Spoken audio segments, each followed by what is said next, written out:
Assalamualaikum warahmatullahi wabarakatuh. Selamat siang semuanya. Bagaimana kabar Anda hari ini? Mudah-mudahan Anda dalam kondisi sehat walafiat dan selalu dalam lindungan Allah Subhanahu wa taala. Pada kesempatan kali ini saya Iwan Purnawan akan menyampaikan salah satu materi dari kegiatan Diklat and Share 2020 ini yang yaitu terkait dengan tema triase.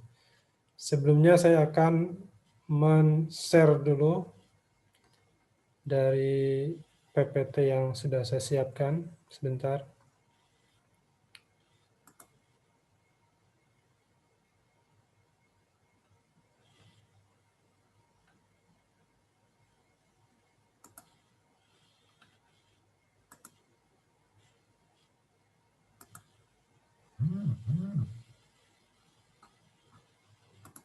Oke, sudah kelihatan ya.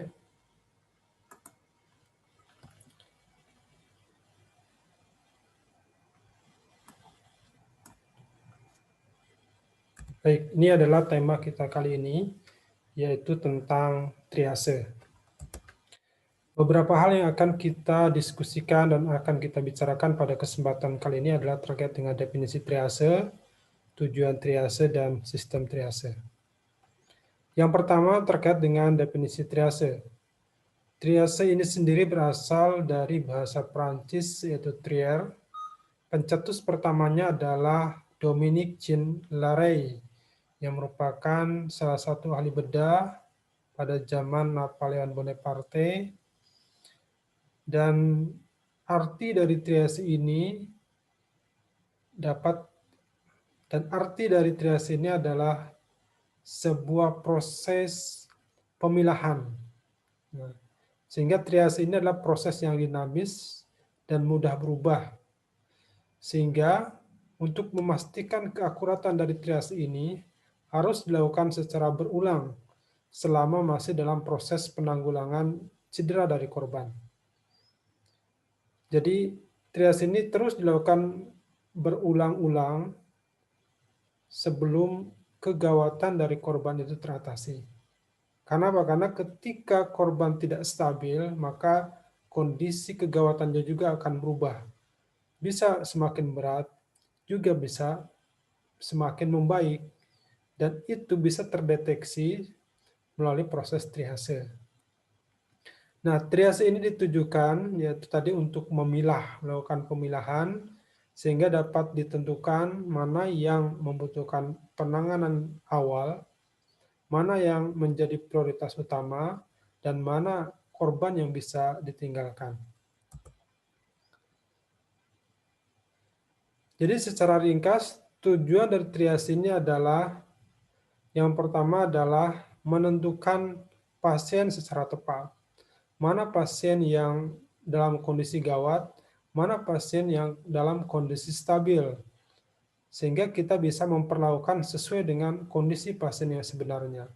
Yang kedua adalah menentukan rumah sakit yang tepat. Triase yang dilakukan akan dapat mendeteksi gangguan apa yang dialami oleh korban, sehingga kita bisa memilih fasilitas kesehatan yang tepat berdasarkan dari fasilitas yang disediakan oleh layanan kesehatan tersebut, kemudian tenaga kesehatan, dan yang tidak kalah pentingnya adalah terkait dengan jarak dan akses ke layanan kesehatan tersebut. Yang berikutnya adalah the right ambulan, artinya triase ini juga dapat menentukan jenis ambulan apa yang paling tepat, termasuk siapa saja yang kemudian dibutuhkan untuk melakukan pertolongan, dan berapa jumlah tenaga yang diperlukan untuk datang ke lokasi. Kemudian sasaran berikutnya dari triase adalah the right time. Jadi triase yang tepat maka akan memungkinkan tersedianya gold period atau periode emas ketika kita memberikan penanganan kepada korban. Sehingga semakin tepat waktu yang digunakan, maka semakin besar kemungkinan untuk menolong korban. Dasar dari pelaksanaan triase ini juga dipengaruhi oleh beberapa faktor. Yang pertama adalah terkait dengan permasalahan pada airway, breathing, circulation, disability, dan exposure. Artinya, kita bisa menentukan mana prioritas yang lebih tinggi dibandingkan dengan yang lain. Dalam hal ini berarti airway menduduki prioritas paling utama sebagai korban yang harus mendapatkan pertolongan terlebih dahulu. Yang kedua adalah terkait dengan berat ringannya cedera. Semakin berat, maka prioritas untuk mendapatkan pertolongan semakin tinggi. Kemudian jumlah korban, nah ini juga menjadi dasar apakah kita menggunakan sistem tunggal, ya, single trias, atau multiple trias. Kalau misalnya kemudian jumlah korbannya sesuai dengan jumlah penolong, maka itu memungkinkan untuk melakukan single trias. Tapi kalau misalnya jumlahnya jauh lebih banyak daripada tenaga yang ada, maka menggunakan multiple trias. Nah, nanti kita akan bahas pada slide berikutnya. Yang berikutnya adalah terkait dengan sarana dan prasarana tersedia. Di sini kita bisa melakukan pemilahan rumah sakit. Mana rumah sakit yang tepat untuk pasien A, mana rumah sakit yang tepat untuk pasien B. Dan ini juga tergantung dari permasalahan yang dihadapi oleh pasien.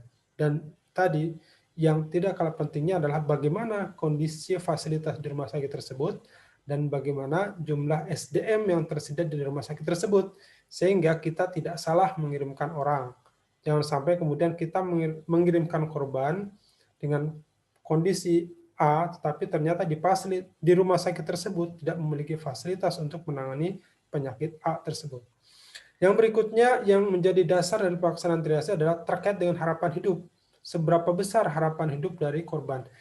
Semakin tinggi kemungkinan dia untuk hidup, maka semakin besar prioritasnya. Semakin rendah dia untuk hidup, maka semakin rendah juga prioritasnya. Artinya, kita dahulukan korban yang membutuhkan atau mendahulukan korban yang memiliki harapan hidup lebih tinggi dibandingkan dengan yang lain. Seperti itu ya. Baik, kita masuk ke tipe trias ya. Jadi ada dua tipe trias yang bisa dilakukan. Yang pertama adalah single patient trias. Nah, ini dilakukan ketika kita melakukan triase pada korban tunggal atau korbannya sendiri. Sementara ada routine multiple casualty triase. Jadi ini triase yang dilakukan pada kondisi korban yang dalam jumlah banyak. Misalkan korban bencana dan lain sebagainya. Yang pertama kita lihat single patient trias. Ini dilakukan pada korban yang sedikit atau hanya korban satu orang atau jumlah korban sama dengan jumlah penolong, sehingga di situ satu petugas bisa menangani satu korban, seperti itu ya.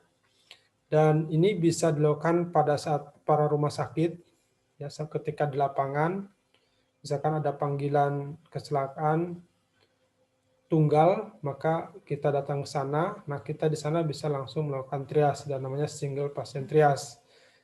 Atau bisa juga itu dilakukan ketika pasien masuk ke UGD, di mana di sana korbannya cuma satu orang, maka bisa ditangani oleh salah satu dari petugas kesehatan di sana. Nah, pada single patient trias ini,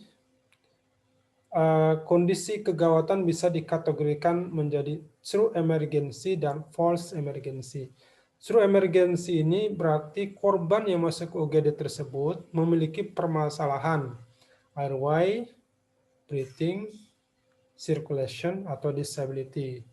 Nah, jika dia memiliki salah satu permasalahan ini, misalkan jalan napasnya tersumbat, atau pernapasnya terganggu karena ada cedera pada dada, atau mungkin sirkulasinya yang terhambat karena kehilangan banyak darah. Nah, itu menunjukkan bahwa pasien dimasukkan ke kategori true emergency dan jelas ini membutuhkan penanganan dengan segera karena akan mengancam nyawa korban. Sementara ada false emergency, di mana pasien yang masuk ke UGD, tetapi dia tidak memiliki permasalahan terkait dengan ABCD, terkait dengan airway, breathing, circulation, maupun disability. Biasanya ini terjadi di malam hari, di mana orang masuk ke rumah sakit tidak melalui poliklinik, tapi dia masuk ke lewat UGD, karena UGD kan 24 jam, sementara poli biasanya tutup sekitar jam 2 siang. Gitu. Sehingga pasien-pasien yang akan masuk ke rumah sakit dialihkan melalui UGD. Oke ya. Nah, yang berikutnya bisa juga kondisi kegawatan ini dikategorikan menjadi 4 macam.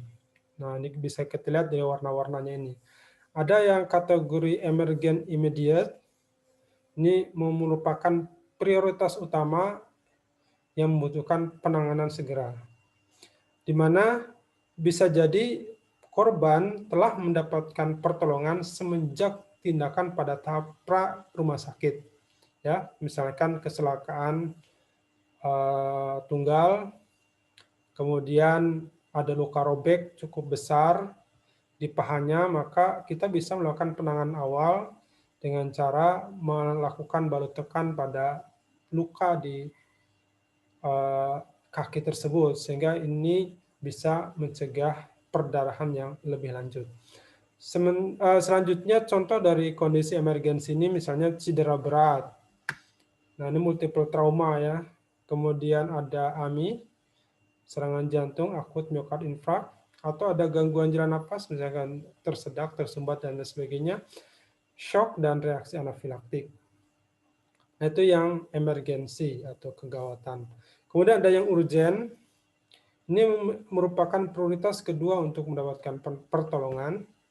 Kemudian kondisi korban stabil, tapi jika tidak ditangani dengan segera, dia bisa jatuh menjadi memburuk atau gawat. Contohnya adalah cedera spinal, kemudian stroke, atau appendicitis.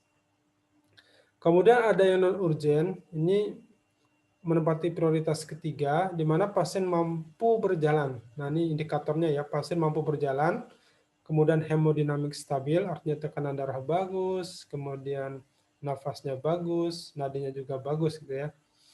Ini bersifat non-urgent, sehingga di situ kita kasih label hijau. Contoh dari kasus ini adalah laserasi kulit ya, jadi luka pada kulit, luka lecet, kemudian kuntosio, dan abrasi pada kulit. Dan yang terakhir adalah mati atau non-salvageable, di mana pasien tidak ada pernapasan saat jalan napas dibuka gitu ya.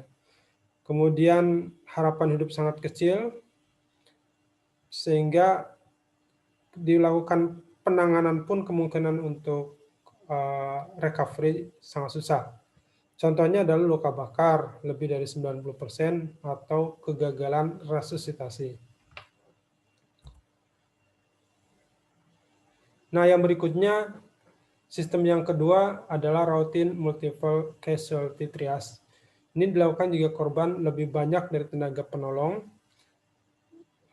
Contohnya adalah bencana yang menimbulkan banyak korban.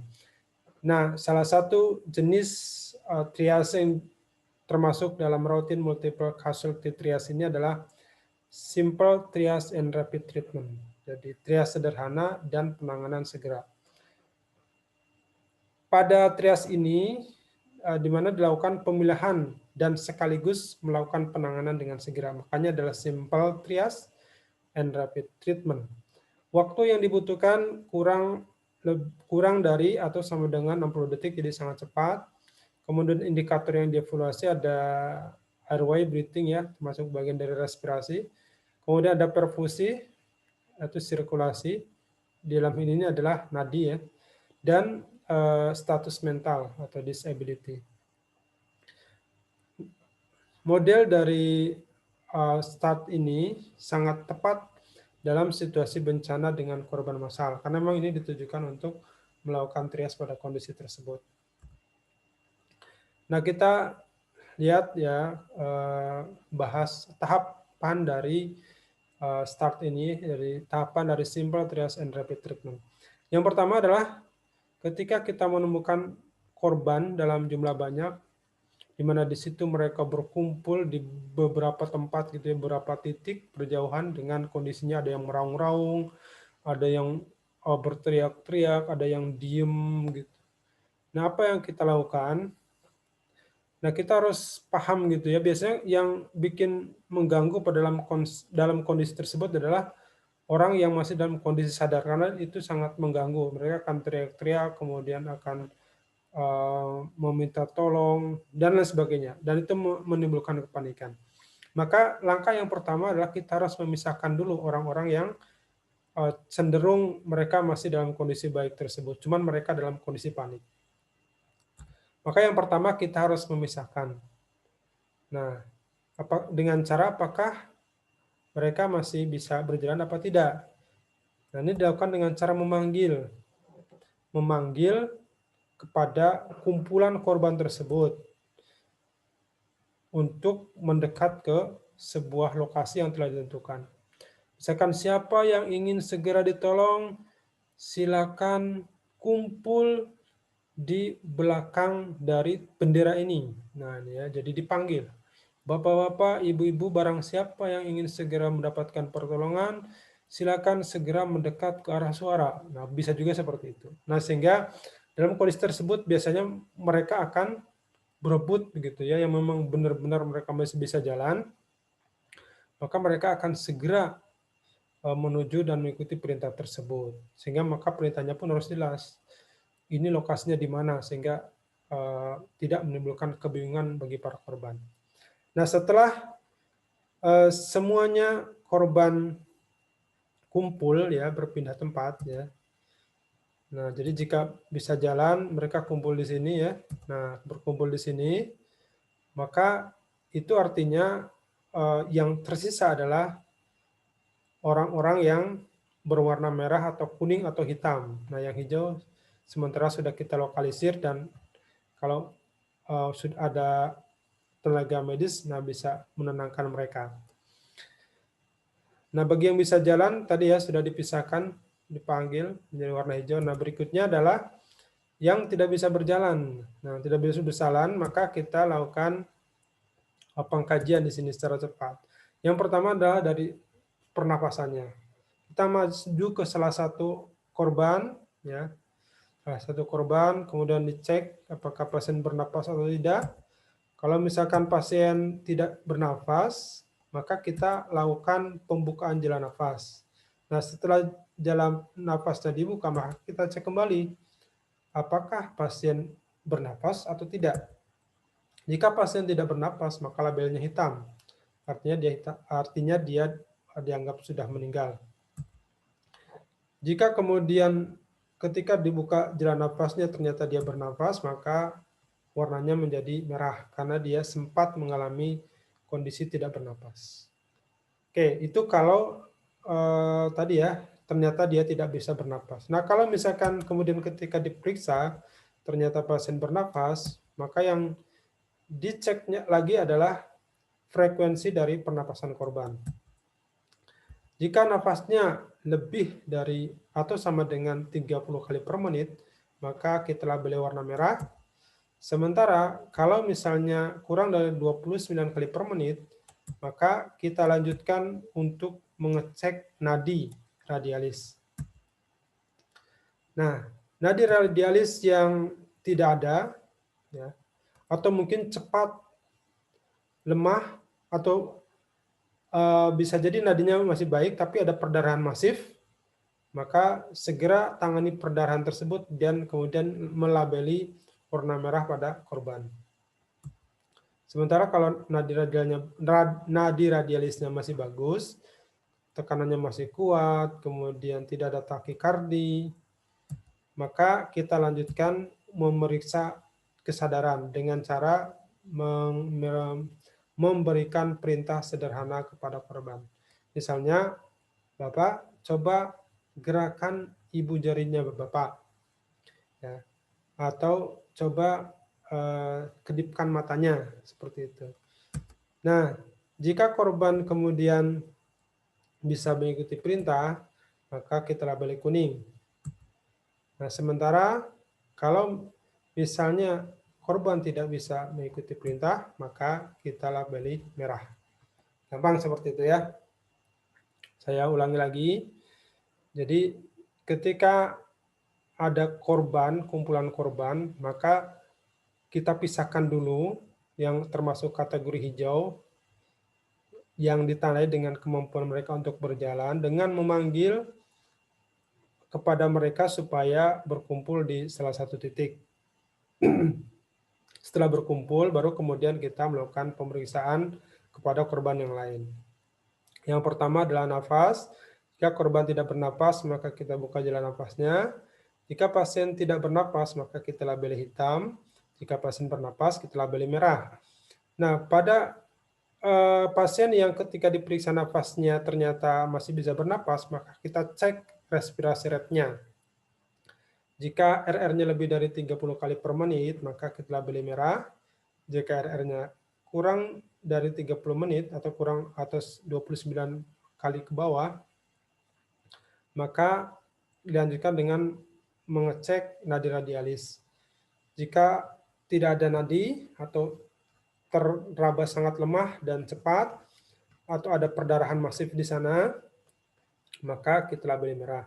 Sementara kalau nadi radialisnya masih normal, misalnya nadinya tidak terjadi takikardi, kemudian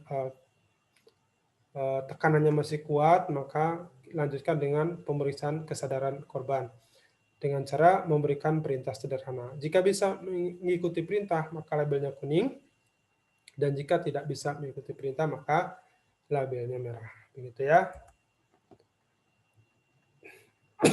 Baik, kita lanjut ke latihan soal. Soal yang pertama.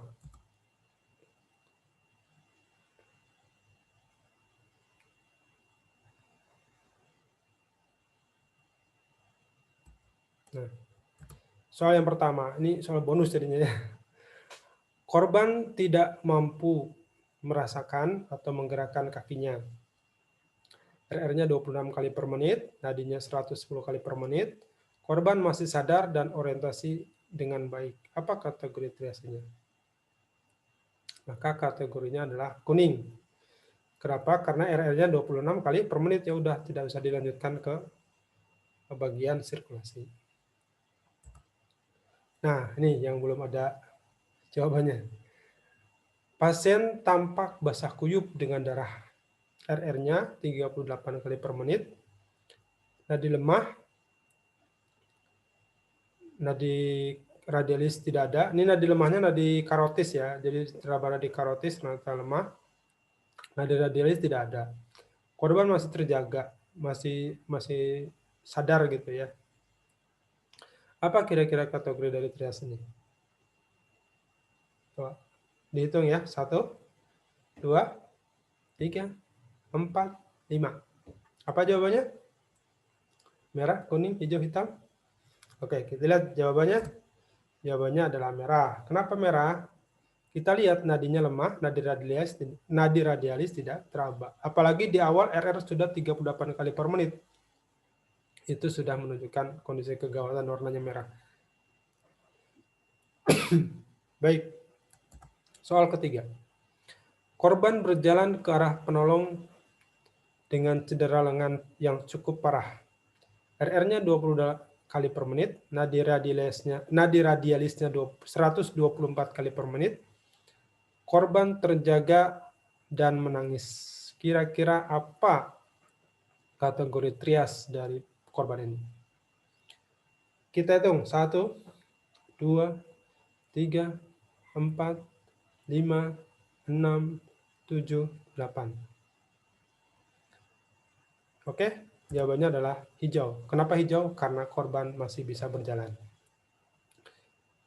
Loh, tapi kan ada cedera lengan yang parah. Nah, makanya nanti setiap 20 kali per menit atau ketika kita akan evakuasi, kita cek lagi, ditrias lagi, karena kemungkinan kondisinya akan berubah. Sehingga tadi dikatakan di awal bahwa proses trias ini dinamis dan bisa berubah setiap saat. Oke, soal yang keempat, korban jatuh dengan muka di bagian bawah, korban tidak bisa bernapas, nadi karotis lemah, pasien tidak berespon. Apa yang dilakukan? Kira-kira apa? 1, 2, 3, 4, 5. Ya, betul jawabannya. Jadi, cara selanjutnya adalah membuka jalan nafas. Nah, terus ada lanjutannya untuk menentukan kategori, yaitu dengan cara apa? Dengan cara apakah pasien bisa bernapas atau tidak ketika dibuka jalan napasnya. Kalau korban ternyata bisa bernapas, maka kategorinya adalah merah. Kalau tidak bernapas, maka kategorinya adalah hitam. Oke, pintar semua. Baik, yang kelima. Saat ditemukan korban menimbulkan atau terdengar suara gargling, suara orang berkumur gitu ya. Jadi itu menunjukkan adanya sekret yang banyak di jalan nafas. Korban tidak bisa mempertahankan jalan nafasnya saat jalan nafas dibuka. Nadi karotidnya lemah, kemudian korban juga tidak responsif. Kira-kira apa kategori trias dari pasien ini? Kita hitung, 1, 2, 3, 4, 5, 6. Oke, betul ya, jawabannya adalah hitam, artinya korban sudah dianggap meninggal. Baik, saya kira itu yang bisa saya sampaikan. Terima kasih atas perhatiannya. Mudah-mudahan presentasi atau penyajian yang singkat ini bisa bermanfaat dan bisa digunakan dalam situasi yang benar-benar real gitu ya, ketika Anda suatu saat menjadi tenaga kesehatan profesional. Demikian yang bisa saya sampaikan. Mohon maaf atas segala kesalahan. Terima kasih. Assalamualaikum warahmatullahi wabarakatuh.